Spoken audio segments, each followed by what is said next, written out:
One of the coolest Mangekyo abilities by far is Kamui. We want this, we love this, we need. It's gotta be one of the most broken physical powers in all of the Naruto universe, and we've seen a lot of them.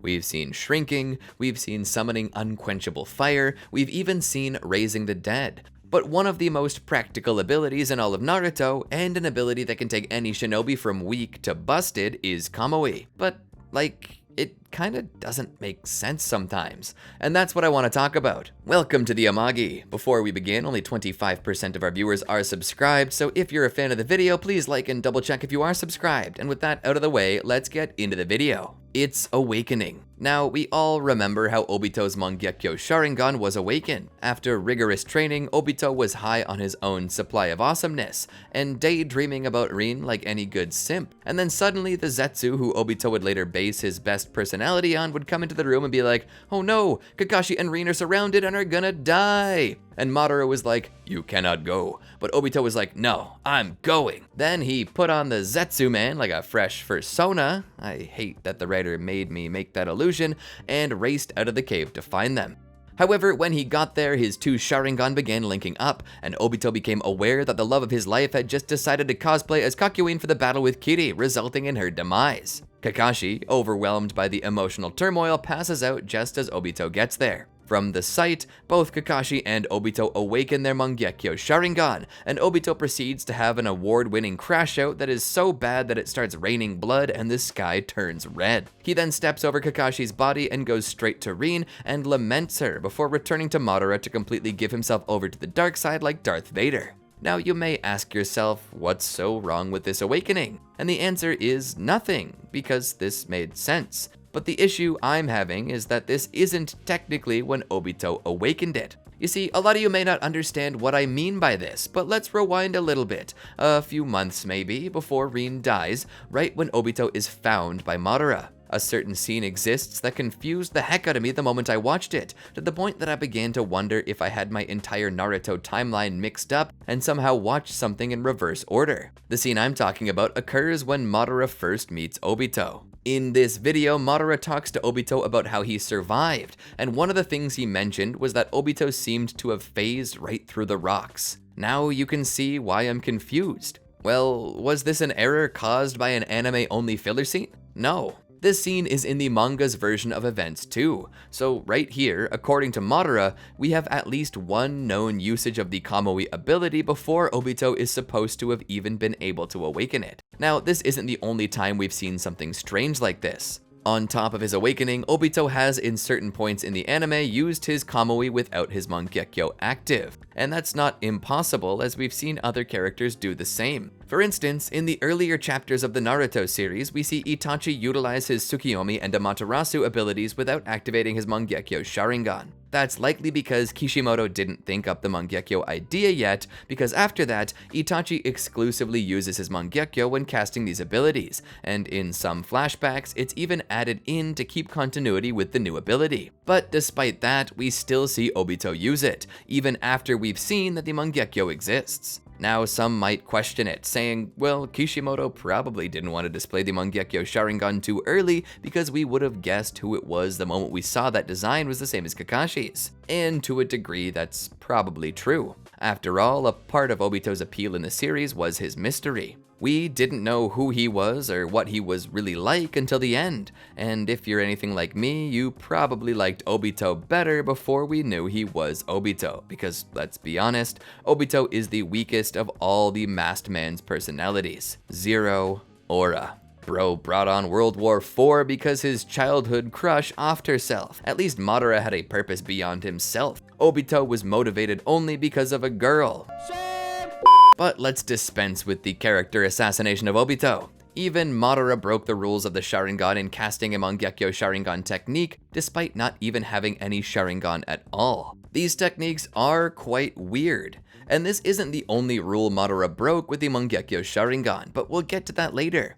So if we don't have any real explanation for how Obito could have ever utilized the Mangekyo Sharingan, despite not even having awakened it yet, then what can we say? What are the options? Option 1, he awakened the power for only a split second. Some people can agree that certain abilities locked to humanity by our own minds can be accessed in life-threatening situations. One such thing would be hysterical strength. It's known that we don't use the full percentage of our physical potential at any one time, likely because we would just hurt ourselves with it, so that power is locked away unless you're in immense danger, to the point that your fight or flight response activates, but your only option is fight, and fight isn't working. Such a common example for hysterical strength is the idea that a mom can lift a car off of her own baby. When the world says no and your mind refuses to let you give up, sometimes pure determination calls up a power in you that makes you feel like the Incredible Hulk.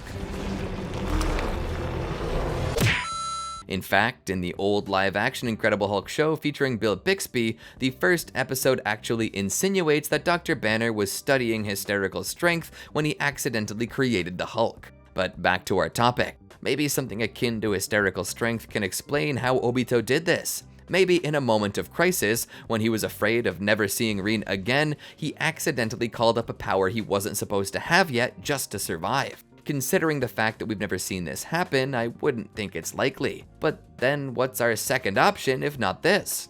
Option 2. Madara was just speaking hyperbolically. It's entirely possible that Madara was simply speaking hyperbolically. Maybe Obito didn't phase through the stones. Maybe he was just hardier than he seemed, or maybe the dirt he was laying on was soft enough to absorb him a little. After all, he was still crushed, right? If he could phase through the stones, why would he be crushed? Well, the issue isn't that he was crushed, because that obviously happened when the first boulder fell. But that wasn't the only stone to fall on him. After the Iwanin caught up with them, more rocks fell, crushing him further, to the point that Minato and the others didn't even try to rescue him. They were so certain he was dead, they left his body down there and just reported him dead. So something must have happened to keep him alive, even if it was him being rescued by soft dirt. But even if that's what it was, how did Madara know? Let's be honest, this statement was made in a flashback about a time before the character we know could phase through things, where someone mentions that the person might have phased through something.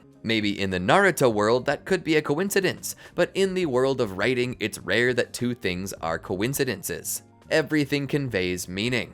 Madara mentioning this was designed to stoke our imaginations by going, hey, that's his power, that's his power. It comes across as though Madara already knows what Obito's power is. So if Madara did know, how in the world did he? Can Madara just look at an Uchiha and simply know what their Mangekyo power will be? I'm completely stuck with this, and at this point, unless we can ask Kishimoto himself someday, and I hope that if anyone watching this ever can, they will, we may never know. Kamui breaks its own rules. It's not unnatural for certain users of Mangekyo Sharingan to gain access to two of the same abilities for their set of eyes. Shisui possessed Kodo Amatsukami in both, one that could be used about once a day, and another that for some reason took years to cast. Maybe it functioned different in Shisui's time, but now it's just a useless Mangekyo with one use. Then we have Sasuke, who has two different abilities that complement each other, such as Amaterasu and Kagutsuchi, the latter that offers control to Sasuke when he uses Amaterasu,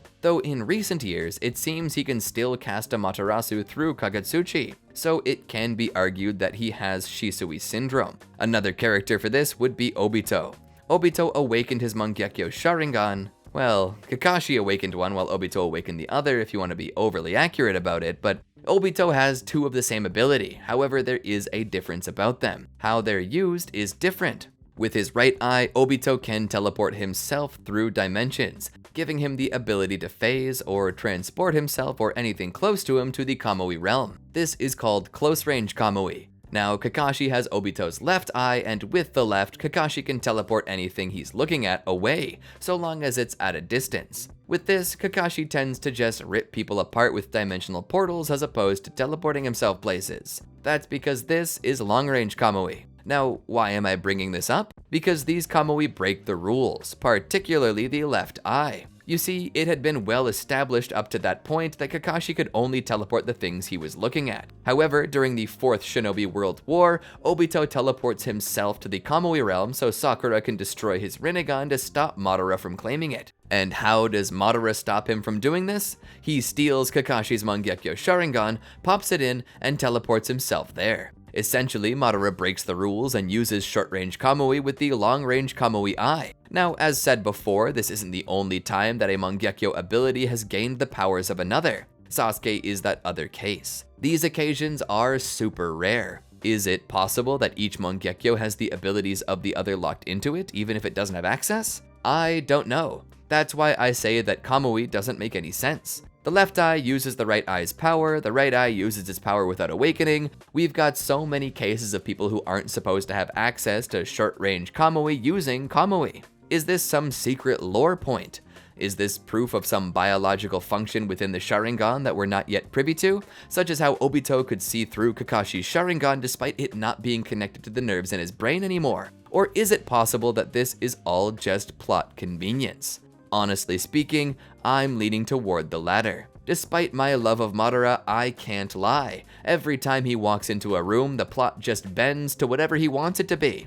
At this point, I'm halfway convinced that that was his Mangekyo's power. Plot no jutsu. I guess his Rinnegan doesn't have access to that anymore though, because he couldn't seem to stop his own fate at the hands of the Puppet Master's Puppet Master's Puppet Master. That's why I'm convinced that Kamui just doesn't make sense.